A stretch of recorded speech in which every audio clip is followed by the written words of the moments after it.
ನಮಸ್ತೆ ನಮಸ್ತೆ ತಮ್ಮೆಲ್ಲರೂ ಕೂಡ ರವಿವಾರದ ನಮಸ್ತೆಗಳು. ಮರಳಿ ಮಣ್ಣಿಗೆ ಗುರು.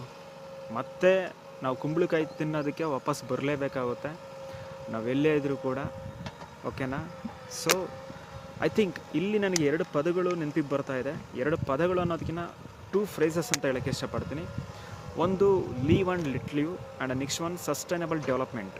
ಏನು ಸಸ್ಟೈನಬಲ್ ಡೆವಲಪ್ಮೆಂಟ್ ಅಂದರೆ ಉಳಿಸ್ಬೇಕು, ಮುಂದಿನ ತಲೆಮಾರಿಗೆ ನಾವು ಕೊಡಬೇಕಾಗುತ್ತೆ. ಇದನ್ನು ಸಸ್ಟೈನಬಲ್ ಡೆವಲಪ್ಮೆಂಟ್ ಅಂತ ಕರೀತಾರೆ.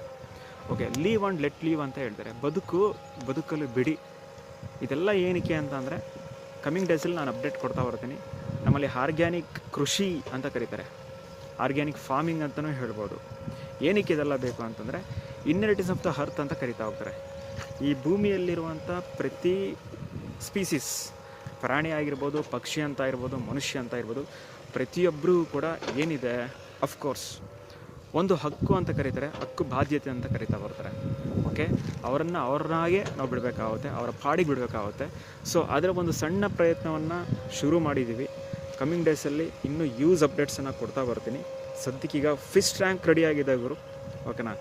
ಇದರಲ್ಲಿ ಯಾವುದೇ ಕಮರ್ಷಿಯಲ್ ಅನ್ನೋ ಒಂದು ಥಾಟ್ ಅನ್ನೋದಕ್ಕಿಂತ ಹೆಚ್ಚಿನದಾಗಿ ಐ ಥಿಂಕ್ ಅದೇ ಹೇಳಿದ್ನಲ್ಲ, sustainable development, live and let leave.